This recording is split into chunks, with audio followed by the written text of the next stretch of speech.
Yes, good morning everyone. Welcome to SD Commerce Career Sector 10 Panchkula. This is CA Dheeraj here and hope so you are doing well. In the last class हम लोगों का sir chapter number 17 running था and 3 topics हम लोगों ने last class के अंदर discuss करे. That is all about sir inventories को लेकर, कैश एंड कैश इक्विवेलेंट को लेकर and I think so trade receivables जो हम लोगों ने टॉपिक स्टार्ट करा जहां से. सो ये 3 टॉपिक्स के ऊपर डिस्कशन हमारी हुई. कहने को सर 3 टॉपिक्स हैं but sir again her lecture के अंदर मेरा वर्ड जो आपके सामने आ रहा है कि ये जो टॉपिक है items of the financial statement का ऑडिट करना is just basically a vouching and verification कि sir how can you verify कि सर ये जो आपकी आइटम्स ऑफ द एफएस हैं क्या वो बैलेंस शीट डेट को एग्जिस्ट करती हैं या नहीं, उनकी कंप्लीटनेस को लेकर, उनकी वैल्यूएशन को लेकर, उनकी प्रेजेंटेशन एंड डिस्क्लोजर को लेकर. क्लियर. तो यही मेन 5 वर्ड्स हमारे पास बार बार क्या हो रहे हैं, रिपीट हो रहे हैं. क्लियर. तो अगर मैं इनकी शॉर्ट समरी भी तैयार करूं इवन सर इस टॉपिक के लास्ट में पेज नंबर 34 या 35 से आपके पास समरी हर टॉपिक की गिवन है. अब आप चाहे इसको डिटेल में रीड आउट करो या चाहे इसको समरी से रीड आउट करो, जहां से आपको कन्वीनियंट लगे, कोई ऐसा इशू नहीं है. बट सर पॉइंट आपको याद होने चाहिए कि सर एग्जिस्टेंस को लेकर क्या क्या चीज आप चेकआउट करोगे. क्लियर. कंप्लीटनेस में क्या क्या वर्ड्स आएंगे, वैल्यूएशन के रिगार्डिंग.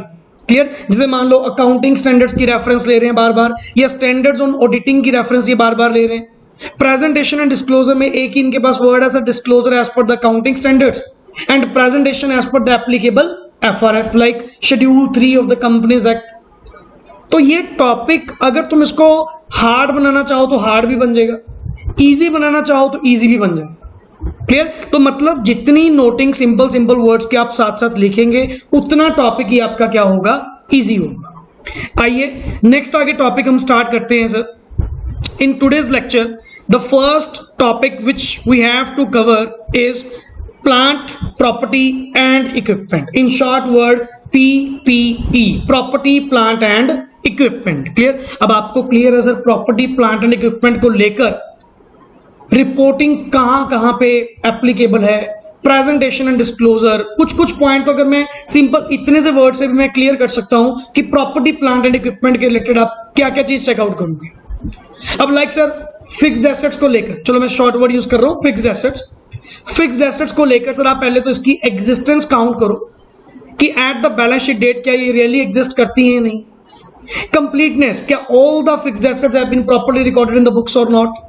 वैल्यूएशन को लेकर क्या इनकी जो वैल्यूएशन है वो प्रॉपर्ली किसी वैल्यूअर ने दी है, क्योंकि आपको पता है फिक्स्ड एसेट्स की समटाइम्स वैल्यू क्या होती है, एप्रिशिएट होती है.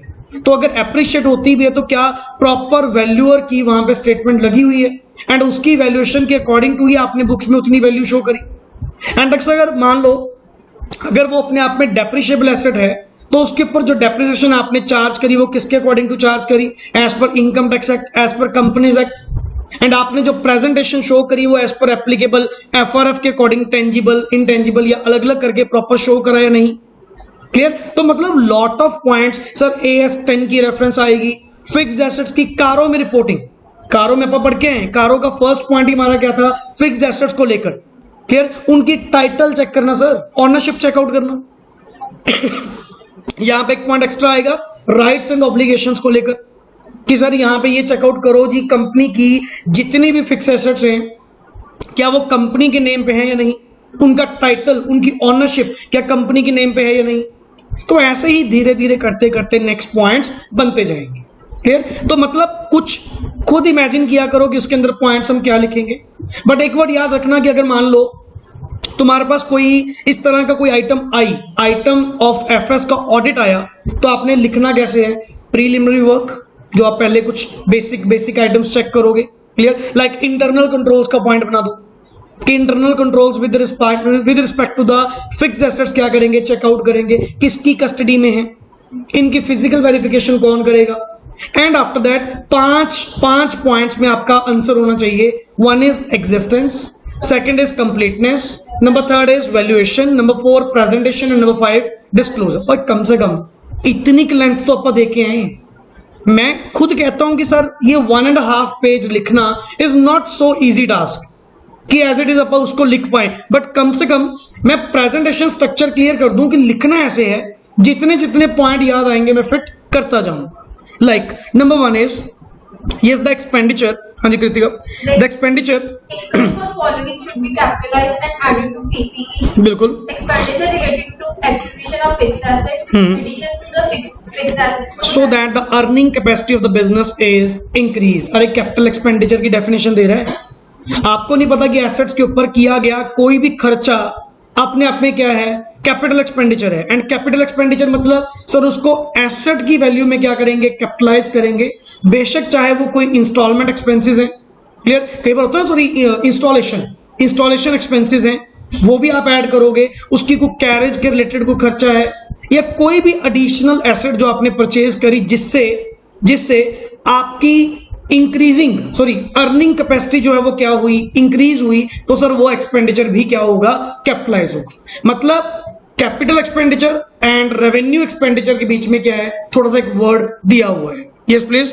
Benefits of Long term nature like patents, trademarks, etc. बिल्कुल Expenditure incurred to minimize the cost of या सिंपल वर्ड सर, कोई भी आपने जो एक्सपेंडिचर करा एंड उस एक्सपेंडिचर का मेन मोटिव क्या था, कॉस्ट ऑफ प्रोडक्शन को रिड्यूस करना। अरे कॉस्ट ऑफ प्रोडक्शन रिड्यूस होगी तो नेचुरली अर्निंग कैपेसिटी बढ़ेगी, जितनी कॉस्ट ऑफ प्रोडक्शन कम होगी उतना आपका क्या होगा, प्रॉफिट बढ़ेगा। Yes there are however certain examples which are of revenue nature. However, because these expenditure are incurred for creating an asset or addition thereto, these Yes. are also regarded as capital expenditure like following. Number 1 is material and wages and overhead etc. are considered to be capital expenditure. when these are incurred in connection to construction to a building। Sir ये तो वैसे भी अपन clear कर चुके हैं as के through कि कौन सा आपका रेवेन्यू एक्सपेंडिचर है, कौन सी कॉस्ट आपकी कैपिटलाइज होगी या नहीं, क्लियर। तो नॉर्मली सर ये आप कहने को मटेरियल वेजेस हैं, बट यूज तो किस पर्पस के लिए हो रहे हैं, for the construction of building हो रहे हैं, बिल्डिंग को बनाने के लिए हो रहे हैं। तो बिल्डिंग के ऊपर जितना भी खर्चा किया गया वो तो सर कैपिटलाइज होगा, एसेट माना जाएगा। Next is wages incurred for the installation of machinery, legal expenditure in connection with the purchase of land और बिल्डिंग। अब आपको नहीं पता सर कि लैंड परचेज करते हुए, बिल्डिंग परचेज करते हुए आपको कुछ लीगल फॉर्मेलिटीज पूरी करनी पड़ती हैं, तो लीगल एक्सपेंसेस वहां पे होते हैं, तो वो लीगल एक्सपेंसेस तो भी आपकी कॉस्ट का पार्ट है। कैपिटल गेन में करते नहीं, कॉस्ट ऑफ ट्रांसफर या ट्रांसफर एक्सपेंसेस, आप उसको तो भी बीच में क्लेम करते हो, कॉस्ट का पार्ट मानते हो। क्यों, स्टैंप ड्यूटी जो पे आउट करी, जो लीगल एक्सपेंसेस हमने पे आउट करे वो भी तो आपका खर्चा बनेंगे, वो भी तो बिल्डिंग के रिलेटेड हुए। Yes, next is freight inwards. With respect to purchase of plant and machinery shall be added to cost. Interest incurred as per AS 16 लिख ले, AS 16 borrowing cost पढ़ा था ना आपने।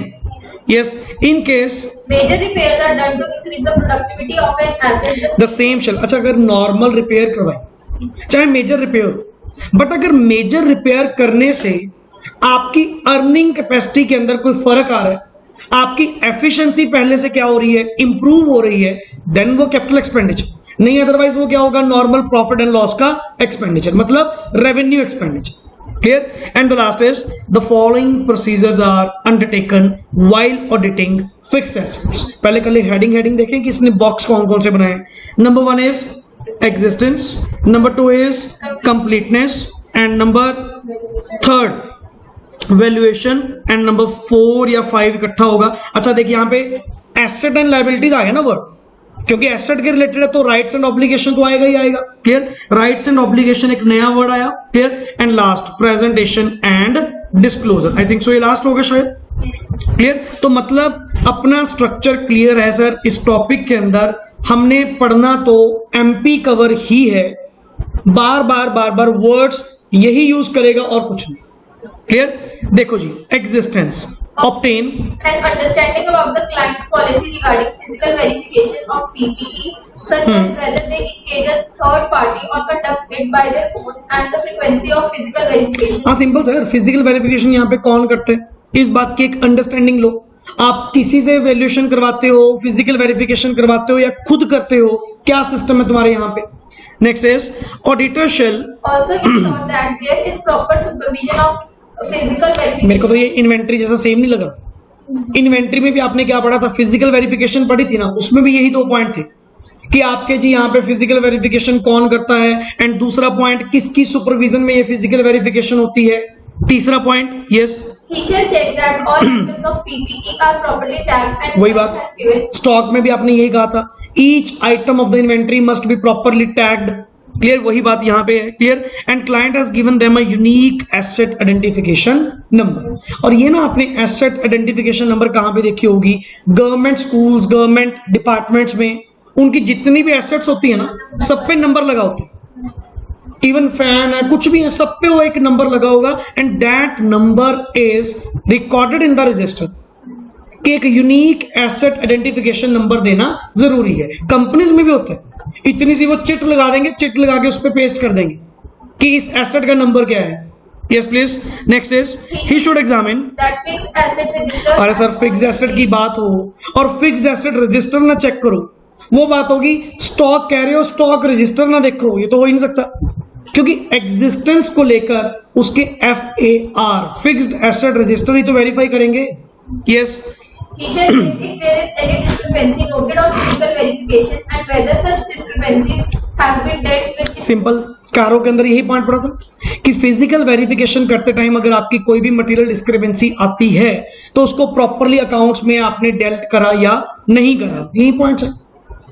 अब ये तो बिल्कुल कॉपी पेस्ट है इन्वेंट्री का, इन्वेंट्री में भी एज इट इज यही पॉइंट्स थे, क्योंकि इन्वेंट्री भी एसेट है और ये भी एसेट है, हाँ वो करंट एसेट है, ये फिक्स्ड एसेट है। Next is completeness, yes please. He should check all the additions during the year. For this, he should obtain a list of all additions from management to check whether all the capital expenses. Simple sir, underline the word all the additions. Completeness में main word क्या आएगा कि ये देखो sir, जो तो opening balance है वो तो देखोगे, प्लस ड्यूरिंग द ईयर जो भी एडिशंस हुई ड्यूरिंग द ईयर, जितना भी सामान आपने परचेज करा, क्लियर, जो भी आपने काम करा, अल्टीमेटली क्या वो पहली बात तो कंपनी के नाम पे है, दूसरा ये देखो कि सारी एडिशंस को बुक्स में आपने प्रॉपरली ऐड करा या नहीं करा, एंड वो सारे कैपिटल एक्सपेंडिचर जिनके प्रोबेबल फ्यूचर इकोनॉमिक बेनिफिट्स आपको फ्लो करेंगे, क्या उनको बुक्स में आपने एज एन एसेट रिकॉर्ड करा या नहीं। Clear, yes please. In case it is probable that future economic benefits will flow to the entity and the cost of an item can be measured. वो तो AS10 में पढ़न था कि asset को रिकॉग्नाइज कब करोगे, सारी एडिशंस को कैपिटल एक्सपेंडिचर कब बनाओगे। सर 2 कंडीशंस थी, when cost reliably measured, number 2 is future economic benefits आपको क्या करेंगे, फ्लो करेंगे। Next is the cost of an item Of property, plant and equipment should include its purchase price, including duties and taxes and any other cost which is directly related with. इसको यहाँ पे लिख लो non refundable, non refundable. अरे sir cost का part तो वही बनेगा ना, सारे के सारे थोड़ी बनाएंगे, सिर्फ उनको कॉस्ट का पार्ट बनाएंगे जो अपने आप में क्या होंगी, नॉन रिफंडेबल, जिसका इनपुट आप क्लेम नहीं कर सकते। एंड बेटर GST आप पढ़ चुके हो, उसके अंदर आपने पढ़ा ITC किन किन को अवेलेबल होगा या नहीं होगा। Clear, yes please. It should be noted that Certain costs do not qualify as cost of item of PPE as per Indian AS 16. Yes, So these should have been excluded from the cost. वो तो वैसे भी ऊपर आपने बता ही दिया कि capital expenditure अगर होंगे तो रिकॉर्ड होगा, अगर वो क्वालिफाई नहीं करेगा तो वैसे भी इंड AS 16 के अकॉर्डिंग, AS 10 इंड AS 16 के अकॉर्डिंग टू वो क्वालिफाई नहीं करेगी PPE को, एंड जो क्वालिफाई नहीं करेगी वो रिकॉर्ड भी नहीं होगी, वो नॉर्मल तुम्हारे PL का खर्चा है। Next is auditor should check the arithmetical accuracy of calculations, clear, underline the word arithmetical accuracy. Next is he should specifically check the Opening balance plus addition. SA 510, SA 510 opening balances. Next आगे Auditor should ensure that day-to-day repairs have not been. revenue expenditure in PL, profit and loss account. Clear, revenue expenditure in profit and loss account as repair and maintenance. Clear लिखा हुआ है, उसको underline कर लो, repair and maintenance की तरह आप उसको क्या करोगे, रिकॉर्ड करोगे। And in case cost of replacing part Of an item meets the recognition criteria. as क्या सर, सिंपल वही बात, अगर वो रिपेयर का जो खर्चा हुआ अगर वो इंडिया 16 या AS 16 का क्राइटेरिया फुलफिल करती है और फिर तो उसको एसेट बनाएंगे, फिर तो वो कैपिटल एक्सपेंडिचर एक ही बात बार बार पता नहीं कितनी बार रिपीट कर रहे हैं, इसको कट करेंगे सर, इतनी बार नहीं अपन ने लिखना उसको। Yes, for all the additions To PPA during the year, he should obtain the installation certificate or any other document to cross verify the date. बिल्कुल कि डेट ऑफ एडिशन कब हुई। कहते जी हमारे वो इंस्टॉल करके गए थे। मैं कहा जिस दिन वो इंस्टॉल करके गए होंगे उन्होंने इंस्टॉलेशन का बिल तो दिया होगा ना, दिखाना, ताकि मैं वेरीफाई कर सकूं कि डेट ऑफ एडिशन क्या है। अच्छा, डेट ऑफ एडिशन के बेसिस पे ही तो क्या लगेगी, डेप्रिसिएशन लगेगी। Clear? Yes, for all the additions To PPE, he should review the approval by appropriate. बिल्कुल कि मतलब इस एडिशन के लिए किसकी अप्रूवल थी, चेकआउट करो। And in case any deletion have been made, इसको टिक कर लो, या आया वर्ड डिलीशन के related, deletion have been made, He should obtain understanding from the management about the reasons for such deletion and mode कि पहली बात तो उसको डिलीट करा क्यों, एंड दूसरी बात अगर कर भी दिया तो उसको डिस्पोज ऑफ आपने कैसे करा, मुझे इसका रीजन बताएंगे थोड़ा सा। Yes, he shall ensure accounting treatment is appropriate in case of such deletion. ये पॉइंट अच्छा है, डिलीशन वाला ये जरूर करना है। एंड ऊपर के जो पॉइंट्स थे वो तो बार बार रिपीट हो रहे हैं सर, इतना रिपीट करने की आपको जरूरत नहीं है। तो मेन वर्ड्स जो हैं, next is valuation. auditor should carefully examine whether depreciation देख has been वैल्यूएशन में आएगा ही वर्ड क्या, depreciation. डेप्रिसिएशन या रीवैल्यूएशन, दो ही पॉइंट्स आएंगे। जो तो डेप्रिशिएबल एसेट हैं उनके रिलेटेड डेप्रिसिएशन, एंड डेप्रिसिएशन कौन से मेथड के अकॉर्डिंग डाली, एंड अगर मेथड यूज कर भी रहे हो तो कंसिस्टेंटली अप्लाइड होना चाहिए, वो चेंज इन नहीं तो अकाउंटिंग एस्टिमेट माना जाएगा। वही पॉइंट्स पढ़ो। Auditor should carefully examine Whether depreciation has been charged on all the items of PPE unless it is not depreciable as हाँ, पर लैंड पे थोड़ी देखोगे सर, लैंड पे तो डेप्रिसिएशन लगती ही नहीं है, उसके केस में उल्टा एप्रिसिएशन देखोगे कि वैल्यूएशन किसने करी उसने। Yes, The depreciation method should be appropriate, which shows allocation of depreciable amount over its useful life. It may be अब इसको काट सकते हो तुम, क्योंकि ये तो डेफिनेशन है कि डेप्रिसिएशन का मतलब क्या है। मैं मतलब थोड़ी पढ़ रहा हूँ यहाँ पे, अपने को बता तो दिया कि डेप्रिसिएशन को कैलकुलेट करो। Clear? And the value of PPE depreciates due to किसके कारण, passage of passage of time, use या obsolescence. He should thus verify that depreciation has been charged because of efflux of time, even if an asset has not been in active use. कई बार आप कहते नहीं जैसे income tax में, sir when the asset is ready for use depreciation starts.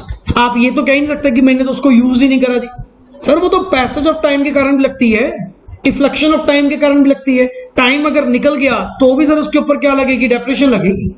आप ये थोड़ी कहोगे मैंने कौन सा इसको यूज करा, ये तो बिल्कुल नहीं पढ़ी है, पढ़ी हो। Clear? Yes, auditor should check. whether the provision for impairment हाँ, has ये been पॉइंट आ in गया। place. Impairment AS 28, AS 28 impairment समझते हो?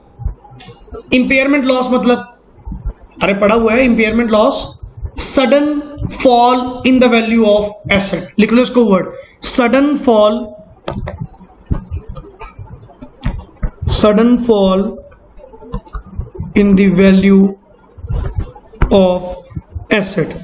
देन उस केस में देखो सर, डेप्रिसिएशन तो यूजुअली चलता है नॉर्मल, बट अगर कई बार सडनली ऑब्सोलेसेंस हो गई, टेक्नोलॉजी आउटडेटेड हो गई, जिसके कारण आपको इंपेयरमेंट लॉस झेलना पड़ा, वो सर AS 28 के अकॉर्डिंग टू क्या होगा, डी। अगर मैं सिंपल कहूं, यहां पे तीन वर्ड्स आएंगे, AS 10 के अकॉर्डिंग डेप्रिसिएशन, AS 28 के according impairment loss, and SA 620 के according valuation by an expert. अगला पॉइंट पढ़, in case of revaluation of impairment या impairment he may seek opinion of expert as per SA 620। Clear? 620 I think so अपने syllabus पे तो नहीं है, 620 हमने रीड भी नहीं करा, 600 सीरीज ही नहीं पढ़ी हमने, 600 में शायद एक पढ़ा होगा शायद किसी टॉपिक में, इंटरनल के केस में 4th चैप्टर में आया था 600 कोई, याद नहीं है क्या, पता नहीं है। क्लियर? मे बी 620 तो पक्का है, 620 तो हमारे सिलेबस में नहीं है, पहले हुआ करता था एक्सपर्ट का। क्लियर? कि आप ओपिनियन ले सकते हो किसी एक्सपर्ट की। 610 पढ़ा इंटरनल ऑडिटर। क्लियर? तभी तो कह रहा हूं 600 कुछ तो पढ़े अपन एक series. Clear? Yes please. Rights and obligations. In case of PPE purchase, he shall check whether invoices have been issued in the name of rights and obligation में यही देखोगे कि जितने भी इनवॉइसेस हैं एसेट के रिलेटेड वो किसके नाम पे है, कंपनी के नाम पे हैं। Next is for additions, to land, building, etc. He should examine simple sir sale deed या रजिस्ट्री चेकआउट करो ताकि लीगल ऑनरशिप तुम फाइंड आउट कर सको। He should obtain all original title deeds and review them for immovable property. बिल्कुल repeat हो गया वही word. In case title deeds relating to immovable property have been charged against any loan, और आपको पता है उसके अगेंस्ट कोई ऑब्लिगेशन भी होगा क्योंकि आपने चार्ज क्रिएट किया हुआ है।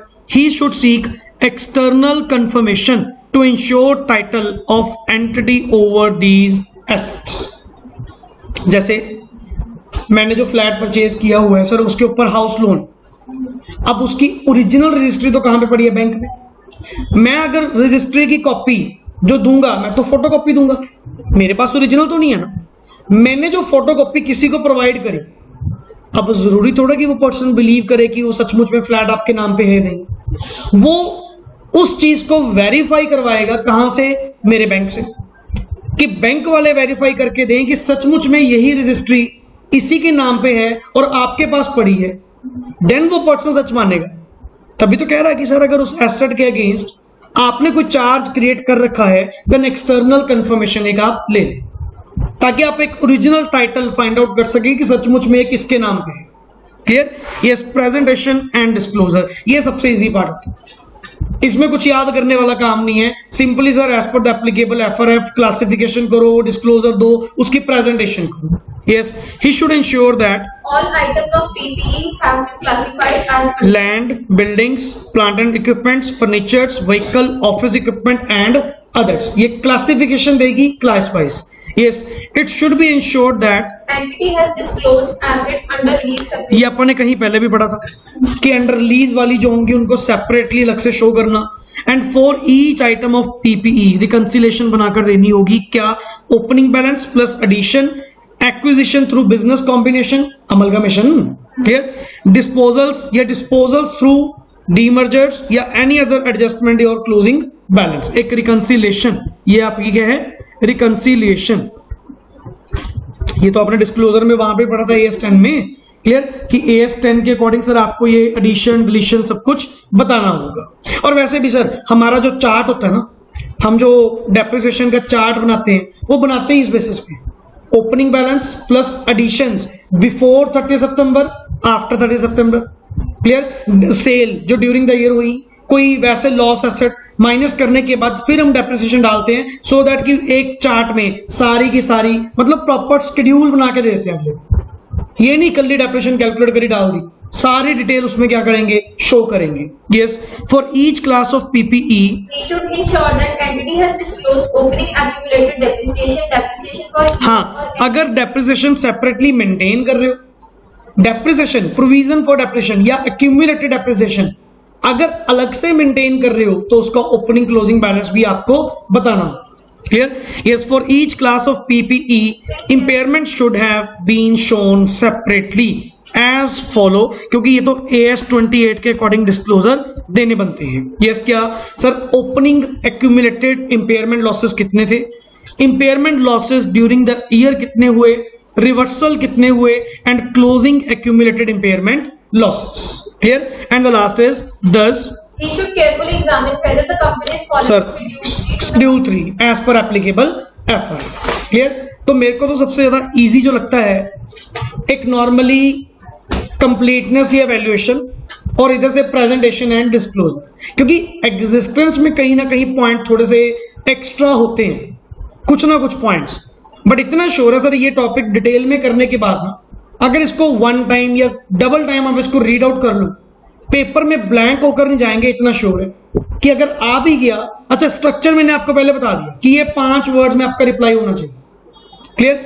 अलग अलग करो। हाँ, 6th word rights and obligation जैसे एसेट्स के केस में, और मेजरमेंट वर्ड भी आ सकता है। मैंने तो कंप्लीट वर्ड आपको क्या बताया? MP cover, M for measurement, P for presentation and disclosure, C for completeness, cut off.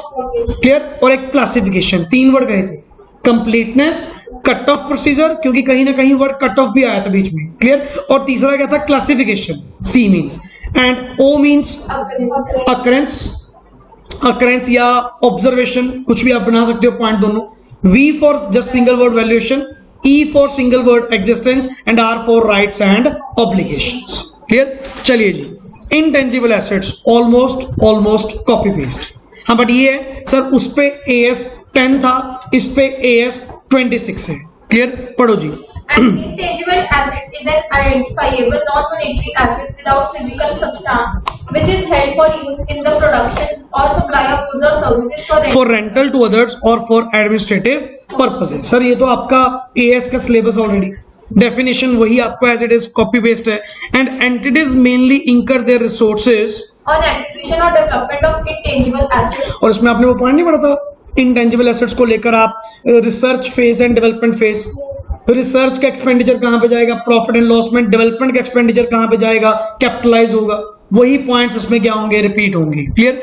Few examples are patents, copyrights, trademark license, import quotas, marketing rights, computer software and goodwill। अब इसमें से कुछ self generated भी होते हैं, clear, या कुछ purchase भी होंगे।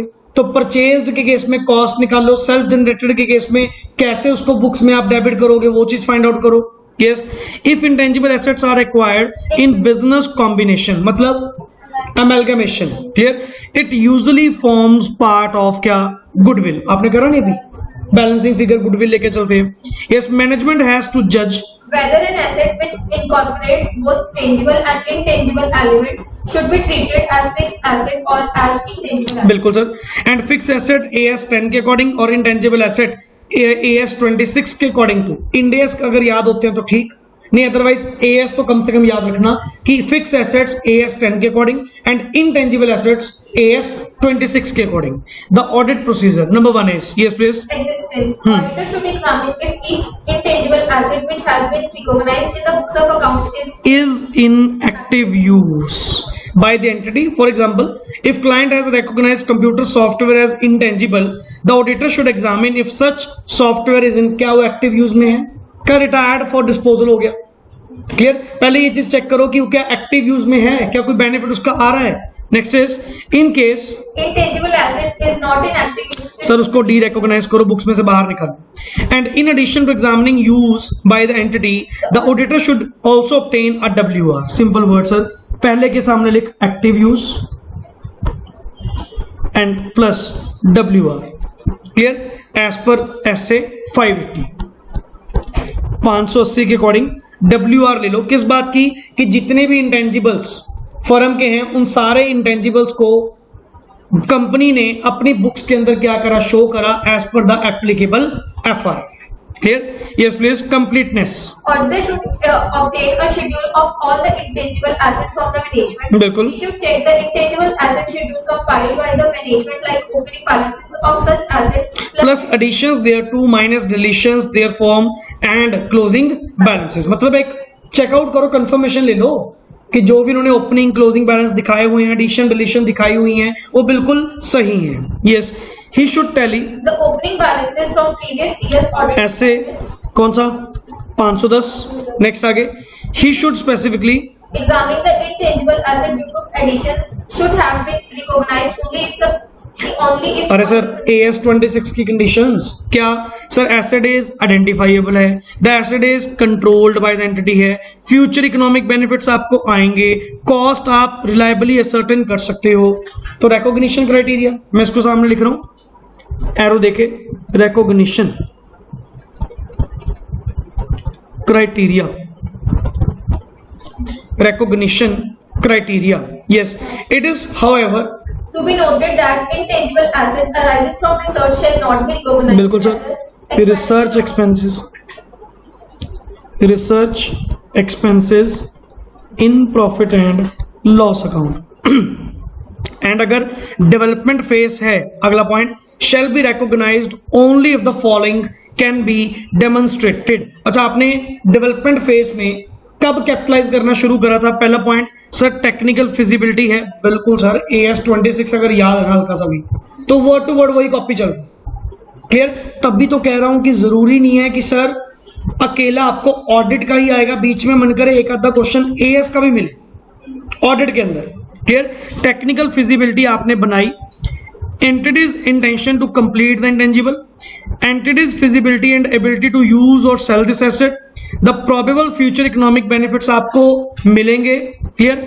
एंड आगे availability of all kind of technical and financial resources to complete the development. And cost can be measured, main तो दो ही है, cost can be measured reliably, future economic benefits flow करेंगे, and third point में इनका आया technical feasibility, clear, कि आपने उस एसेट के रिलेटेड टेक्निकल फिजिबिलिटी निकाली, डेवलप करी एंड सब कुछ पॉसिबल था, देन आप डेवलपमेंट फेज के ऊपर किया गया खर्चा कैपिटलाइज कर सकते हो, एसेट बना सकते हो। Yes, thus the auditor shall examine The intangible recognized by the entity during the year and examine whether they fulfill the recognition criteria. बिल्कुल। Next is Cost of intangible which is internally generated should include all the directly attributable costs such as material and जैसे जितना material या service लगी, cost of employ benefit या fees to register legal right such as copyright, जितना भी खर्चा आया sir कल्ला वो खर्चा, क्योंकि इंटरनली जनरेटेड है ना, प्रॉफिट थोड़ी बीच में लेके चलोगे, क्लियर। तो सिर्फ जो एक्सपेंसेस डायरेक्टली एट्रीब्यूटेबल एक्सपेंसेस जो लगे सिर्फ वो आपकी कॉस्ट का पार्ट बनेंगे। Yes, he should verify the certificate or report maintained by entity to establish the date of use of intangible. बिल्कुल। He should also verify if all the additions made in intangibles during the year have been approved by appropriate authority. And with regard to the deletion, clear, of intangible asset, he should understand the reason for such deletion and disposal of the same. Clear? मतलब वही repetition point जो अपन ने पहले पढ़े, clear। इसमें क्या था sir, appropriate authority, side पे वर्ड लिख रहा हूं, appropriate authority, clear, for the addition and deletion, for addition slash deletion. Yes, next is valuation. The value of intangible asset may undergo a change due to a flux of time, use or obsolescence. It represents amortization charges or अच्छा, intangible के case में depreciation word तो बोलते नहीं, उनके case में word क्या बोलते हैं, amortization करना, write off करना। Yes, auditor should examine whether client has charged all amortization charges on all the intangible assets and whether the method used is as per FRS. बिल्कुल। Auditor should also examine the applicability of Indian AS 36. मतलब AS 28, impairment of asset in case of intangible has been reduced to impairment loss, और 620 मतलब ये भी सारा same है sir. किसी expert की वैल्यूएशन कि अगर आपने मान लो सपोज रीवैल्यूएशन करी तो उस केस में आप एक्सपर्ट की ओपिनियन ले सकते हो एज पर द एसए 620, तो उसका भी कंप्लायंस आप देखोगे। Yes, next is rights and obligation same है, क्लियर, कि मतलब कंपनी के नेम पे all the expenses have been borne by the entity and purchase invoice if any is in the name of the entity, clear. Presentation and disclosure, yes, यहाँ पे आओ जी, ये भी आई थिंक सो सेम ही है। पहला तो किसके रिलेटेड है, नॉर्मल रिकंसिलेशन गुडविल के लिए, opening, addition, disposal, impairment, other and normal each class of intangible asset के लिए वही रिकंसिलेशन जो पीछे पढ़ी थी अपन ने, क्लियर, वही रिकंसिलेशन। सर ये तो सारा सेम ही चल रहा है ना इंटेंजिबल एसेट्स का, क्लियर। और नीचे for each class of intangible asset The entity must have disclosed opening and accumulated. वही डेप्रिसिएशन वाला, opening and closing balance of depreciation नहीं दे रहे थे, यहाँ पे बस डेप्रिसिएशन की जगह वर्ड क्या आ गया, amortisation, clear. And next is For each class of intangible asset, the entity have disclosed opening, accumulated, impairment, loss. Same sir, सारा same. And aforesaid information must have been disclosed for all kinds of intangible asset which are classified as follow। क्या, Brands and trademarks, computer software. Classification, इसको arrow देके side पे लिख लो, classification. हाँ जी, clear. तो कोई एक अच्छे से याद कर लो, जैसे टेंजिबल पीपीई का अच्छे से अगर पढ़ लेंगे वही सारे पॉइंट्स कॉपी पेस्ट किसमें, इंटेंजिबल पे। हाँ, बट एएस का फर्क है, टेंजिबल के केस में जो एएस लग रहा था वो कौन सा था, AS 10, और इनके केस में जो लगेगा वो कौन सा है, AS 26। Yes please. Trade payables and current liabilities, अब ये आएगा ट्रेड रिसीवेबल का reverse, clear. Yes please. Verification Of liabilities is equally important, just like assets. The auditor is mainly concerned with just a minute, yes please, the auditor is mainly concerned with omissions or understatements or overstatements of liabilities, because in such cases balance sheet will not show a true or fair view. बिल्कुल. A liability is classified as current if it is due to be settled within 12 months and held primarily for the purpose of being traded in entities normal operating cycle. And normal operating cycle का मतलब क्या हुआ sir? within 12 months, तभी उसको current liability treat करोगे ना. Clear? Yes, the audit procedures regarding trade payables and other liabilities are as follow. Number one is existence. Yes, please. he should obtain understanding about the internal control procedure or purchase or expenses. बिल्कुल reverts. अगर तुम side पे trade receivable open कर रहे हो ना, word to word आपका same चलेगा. उसमें भी पहला पॉइंट आपने क्या कहा था sir? Internal controls with respect to the sales invoices. Credit sales invoices को चेकआउट करो. यहां पे भी क्या है? बस परचेज इनवॉइस. रिवर्ट्स कर दो सारा. Next is he should seek From management and accounts payable aging report and cross check the totals thereof. aging समझते हो? वही टाइम के according. yes, he should inquire into the reason for reconciliation. yes, all the journal entries, especially for the larger amount, should be fully documented. yes. and next number 4 के सामने लिख लो SA 505 external confirmation. Clear? और इनका अंदर जाने की जरूरत नहीं है. एक्सटर्नल कंफर्मेशन में क्या लोगे? डायरेक्ट कंफर्मेशन ही लोगे कि जी वेरीफाई करो कि आपने इतने पैसे देने या हमने आपको इतने पैसे देने. Clear? Yes. Sometimes no reply, वही रिपीट पॉइंट. देन सर आप ऑल्टरनेटिव प्रोसीजर. क्लियर? यहां पे लिख ले इफ नो रिप्लाई. ये मैं इसीलिए फास्ट करवा रहा हूं क्योंकि सर ट्रेड रिसीवेबल आप पढ़ चुके, उसके अंदर जो अपने टॉपिक्स पढ़े थे एज इट इज बिल्कुल क्या है? सेम है, रिवर्स है. सो नो नीड कि आप टाइम वेस्ट करें. If no reply then perform alternate procedures. Yes. Next is he should pay related party AS 18 SA 550 दोनों लिखो ना पर. Clear? And he should make a trend analysis. SA कौन सा? 520. आप पीछे से देख लो. ठीक है. SA 520 कौन सा था? एनालिटिकल प्रोसीजर्स वाला. क्लियर? जहां पे वर्ड ट्रेंड एनालिसिस आया कि रेशियोज निकाल कर देखो, ट्रेंड निकाल कर देखो, वहां पे ऑटोमेटिकली वर्ड क्या लिखा करो सर? ARP. क्लियर? या AP. एनालिटिकल प्रोसीजर्स क्या करेंगे? परफॉर्म करेंगे. तो ये तो बिल्कुल सर अपने टाइम सेविंग होगी. बढ़िया बात है कि एसेट लायबिलिटी बिल्कुल रिवर्स चल रही है. Clear? Completeness. Yes please. The auditor should examine whether the management बस enter in the word cut off procedure. अच्छा, what do you mean by cut off procedure? Accounting period के according कि जो entry जिस year में नहीं चाहिए उस ईयर में ही रिकॉर्ड करी या नहीं करी. अब इजी लगना स्टार्ट हो चुका ना. अब अंदर से पढ़ने का मन नहीं करेगा. अब लिटरली एक ही वर्ड पढ़ोगे कि हाँ sir cut off procedure. Clear? Next is for this he should specifically examine the purchase invoices relating to last few days near the balance sheet date, because all the goods which have been received or with respect to examination in depth.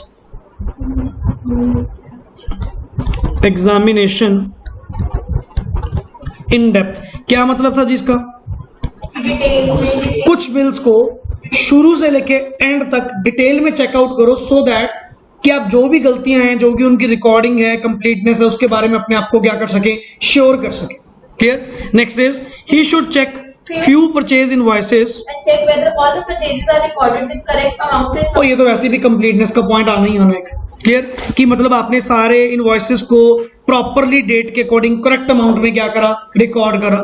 Next is he should tally the purchase vouchers to goods in words register and tally the dates thereon. He should also check whether these are signed by appropriate authority. बिल्कुल. He should also obtain a WR that all the liabilities have been recorded in the books of accounts and बिल्कुल. liabilities incurred during the year. And current liability में also arise because of किसके कारण? Advances जो customer से आपने क्या करे? Receive करे. In such cases he should obtain a customer wise list कि किन किन से आपने नेचर ऑफ एडवांस क्या क्या लिए, किस बात का एडवांस आपके पास आया पड़ा है, कौन कौन लोग हैं जिनके पास जिनका पैसा आपके पास आया हुआ है. Clear? He should seek the reasons from the management. और बाकी सर अगर कोई करंट लायबिलिटी स्टैट्यूटरी ड्यूटीज की है like GST payable, ESI payable, EPF payable, TDS payable, तो उसके आप प्रॉपर कारो के अकॉर्डिंग रिपोर्टिंग रिक्वायरमेंट्स भी क्या करो? चेक करो. वो एंड द पॉइंट कारो में स्टैट्यूटरी ड्यूज.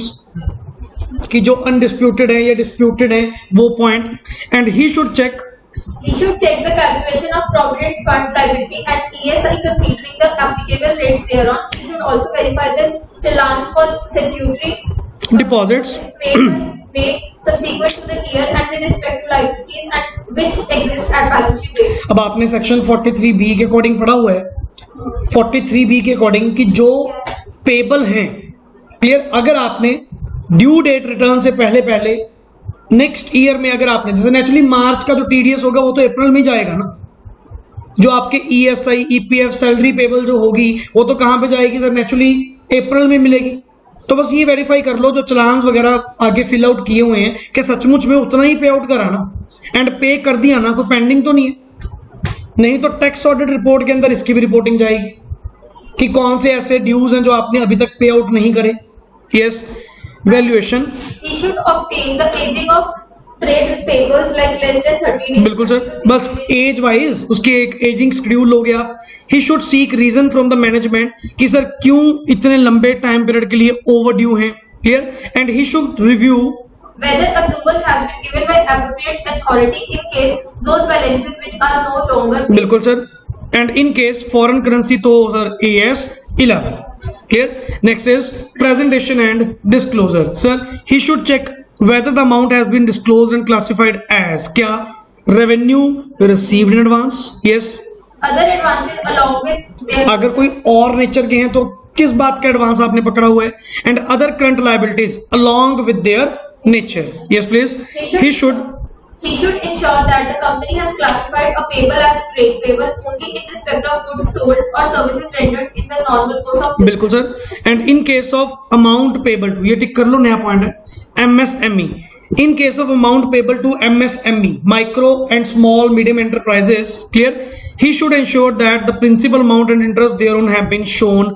सेपरेटली। ये अब नया करने लगे, ये नई रिक्वायरमेंट बन चुकी है आज के टाइम में, clear, and in case the interest due and payable for the period in delay in making payment is required but remains unpaid whether the same has been shown properly, कि इनका जो हिसाब किताब है ना MSME का, MSME micro and small medium enterprises जो होती हैं, इनके केस में एक थोड़ी सी इंपॉर्टेंस बढ़ा दी गई, इनके केस में एक FRF अलग से एप्लीकेबल करवा दिया गया कि इनकी रिपोर्टिंग सर अलग से जाएगी, क्लियर, जो भी अमाउंट इनको पेबल है।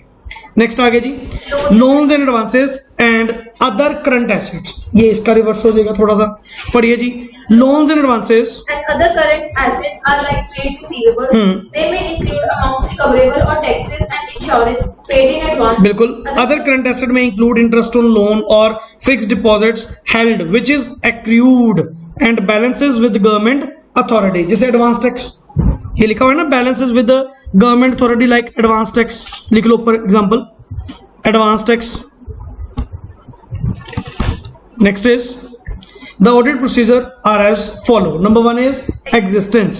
Yes please. Auditor should perform direct confirmation procedure as per SA 505. बिल्कुल, he should seek confirmation from third parties, clear, with respect to the principal amount as well as interest receivable कितना है। जैसे bank से आप एक interest certificate ले आओ, भी जितनी भी आपकी FDs हैं कि पर्टिकुलरली आपको इस साल का इंटरेस्ट इतना मिलेगा 31 मार्च तक का, आप इस साल का इंटरेस्ट सर्टिफिकेट ले आओ एंड उसके बेसिस पे बुक्स में एंट्री डाल दो। नहीं तो सर इंटरेस्ट एक्रूड की एंट्री तुम कैसे डालोगे, तुझे क्या पता बैंक कितना देगा। सर कुछ नहीं, बैंक जाओ, उनसे इंटरेस्ट एक्रूड का सर्टिफिकेट होता है वो एक बार ले लो एंड उसमें जितनी अमाउंट लिखी होगी ना वो अमाउंट अपनी क्या कर लो, बुक्स में चार्ज कर लो। Yes, in case of balances with government authorities and intimation sent by them shall be regarded as appropriate evidence with बिल्कुल। respect to existence of such amount. बाकी सर उनने कोई रसीद वगैरह कुछ तो दी होगी ना, जो भी आइटम या जो भी रसीद दी होगी तो उसके अकॉर्डिंग टू, क्लियर, आप वहां से वेरीफाई कर लो, वो भी तो अपने आप में अप्रोप्रिएट एविडेंस है। कोई आपने चालान तो जमा कराए होंगे, चालान पे अमाउंट लिखी तो ये वहां पे लिखा तो है कि ऑनलाइन पे हो चुका है या स्टैंपिंग लगी हुई है बैंक की, clear. Yes, next is completeness. Auditors should obtain A list of all the advances and other current assets from management. In case of outstanding loan, etc., he should check the loan agreement. बिल्कुल sir, Auditor should also confirm that advances have been made with appropriate authority like directors in case of companies and trustees in case of trust. मतलब advances have been made with appropriate authority like directors in case of companies, मतलब यही होते हैं ना, and trustees in case of a trust, यही head होते हैं ना, कि ये बीच में थे ना कंपिटेंट अथॉरिटी, क्लियर, कि इनकी मर्जी के अकॉर्डिंग कंफर्म हुआ ना ये वाला जो दिया हुआ है, कहीं ऐसा तो नहीं किसी ने भी उठा के दे दिया, नहीं सर, डायरेक्टर्स ने कंफर्म करा तो ये लोन आगे किसी को दिया गया। Yes, he should inspect The board meeting minutes to confirm that all the significant loans and advances were approved by directors in a duly convened, और इस बात के लिए तुम्हारी बोर्ड मीटिंग तो भी होगी कि अगर तुम किसी कंपनी को नेक्स्ट आगे लोन देने जा रहे हो, कुछ भी करने जा रहे हो सर, अल्टीमेट उस बात की आपने ये भी तो करी होगी बोर्ड मीटिंग, तो उसके मिनट्स पढ़ लो। Yes, He should check if there is an security submitted by the third party against the loan. Yes. He should pay special attention to the related party loans and advances. In this case, he should also arm's length price AS 18, arm's length पे, clear, and in case of related party transaction he should check compliance with section 177 and 188 and accounting standard 18, clear, SA will lead to SA 550, clear, सारा कुछ तो आ गया, and in any input credit, ये भी तो current asset आपकी sir, GST credit, portal से जाओ, पोर्टल से जाके वेरीफाई कर लो कि 31 मार्च को बैलेंस शीट डेट को कितना इनपुट इनका बुक्स में दिखना चाहिए, पोर्टल से वेरीफाई कर लो and as per the books उसको मैच कर लो। Clear? Yes please. GST credit या GST input. Yes, valuation. He should obtain the aging schedule of loans and advances from the beginning बिल्कुल। and a list of such items which are under litigation. जो under litigation है, जिनके against कोई ना कोई क्या चल रहा है, लिटिगेशन चल रहा है। क्लियर? यस, नेक्स्ट आगे। He should determine whether the company has appropriate policy to charge allowance for doubtful accounts. Yes, he should compare the balances Under this head with that of last year, he should pay special attention to those accounts which appear to be doubtful and seek reason from the management, and उसके against provisioning करो। Clear? He should pay special attention to bad debts with regard to the loans and advances which have been written off during the year and check whether write off have been made after approval by the appropriate authority। कैसे तो नहीं किसी ने भी right of कर दिया, क्या proper person की अप्रूवल वहां पे थी या नहीं। Clear? He should check compliance with AS 11 in case of loans and advances made in foreign currency. Yes, presentation and disclosure. He should ensure whether loans have been classified as follows: security deposit, loan to related parties, And other loans. ये सही बात है, ये बिल्कुल अलग करके दिखाते हैं। Secured loan, loan to related party, other. Clear? Yes, allowances for bad. and doubtful loans should have been disclosed separately for each category of loans. Yes, loan must have been subclassified as secured, considered good, unsecured, considered good, and doubtful loans. Clear? Yes, separate disclosure is required in case of loan have been made to किसको? अगर director को, director jointly with any other person, any other officer of the company, any other officer of company jointly with any other person, firm in which director is a partner, मतलब मेरे director की कोई firm, उसको हमने क्या दिया हुआ है? लोन दिया हुआ है। Clear? Private company in which director is a director और अ मेंबर, तो इनको अगर किसी को आपने प्रोवाइड किया हुआ है तो वहां पे सर आपको ये क्या करवाना होगा? सही करवाना होगा, मतलब सेपरेट डिस्क्लोजर देना होगा। Next is in case of Other current assets, he should check whether these are classified as follows: Yes. advances other than capital advances which are classified as security deposits, advances to related parties, and other advances. yes other current assets, and in case of Other current assets or advances to related parties, separate वही sir I think so line बार बार एक ही line क्या कर रहा है? Repeat कर रहा है और कुछ नहीं है। And for advances also separate disclosure have been made just as disclosure is made for the loan for directors and other officers of the company। चलो लोन ना दिया, कोई एडवांस दिया हो, उसका भी डिस्क्लोजर आपको सेपरेटली देना होगा। क्लियर? चलिए जी, यहां तक सफिशिएंट है। And provision and contingent liabilities का जो टॉपिक है वो नेक्स्ट लेक्चर में क्या करेंगे? कंटिन्यू करेंगे। हाँ बट सर आज इतना मेहनत वाला काम नहीं था। क्लियर? क्योंकि जितने भी टॉपिक्स पढ़े अब आपके माइंड में ना वो पॉइंट्स ऑलरेडी बैठने स्टार्ट हो चुके हैं कि यूजुअली कौन कौन सा केस, कौन कौन से पॉइंट्स कहां कहां पे डील होंगे, एग्जिस्टेंस में क्या आएगा, कंप्लीटनेस को लेकर, प्रेजेंटेशन एंड डिस्क्लोजर को लेकर। और अच्छा ये भी नहीं कि पूरी की पूरी आइटम आपसे पूछी जाएगी, मे बी इनमें से कोई पॉइंट पूछ लें कि सिर्फ प्रेजेंटेशन एंड डिस्क्लोजर के रिगार्डिंग बताओ आप ऑडिट कैसे करेंगे, एग्जिस्टेंस को लेकर, कंप्लीटनेस को लेकर, वैल्यूएशन को लेकर। तो स्ट्रक्चर तुम्हें क्लियर होना चाहिए सर, और कोई यहां पे नया पॉइंट नहीं है। Is that clear? क्लियर। सो इसके बाद जैसे 17.12 है, कितने टोटल है यहाँ पे 17.12 है ना अगला टॉपिक, प्रोविजन एंड कंटीजेंट। देखना लास्ट 17.19 कितने हुए 8। बस ठीक है, इसको करेंगे कोशिश कि 2 लेक्चर्स में इसको 4-4 करके, अगर थोड़ा शॉर्ट हुआ छोटे छोटे हैं देन उसको थोड़ा स्पीडली कवर अप करेंगे, नहीं अदरवाइज 2 लेक्चर इसके ऊपर और मिनिमम लगाएंगे सो दैट कि ज्यादा फास्ट भी ना हो। हाँ उल्टा आप मेरी क्लास बाद में फास्ट फॉरवर्ड करके जरूर सुनोगे, ये श्योर है, क्योंकि टॉपिक्स अल्टीमेट अपने आप में बिल्कुल क्या है सिंपल है, इसीलिए मैं पहले ही बड़ा फास्ट चल रहा हूँ, कुछ स्लो वाला कॉन्सेप्ट ही नहीं। Is that clear? ठीक है जी।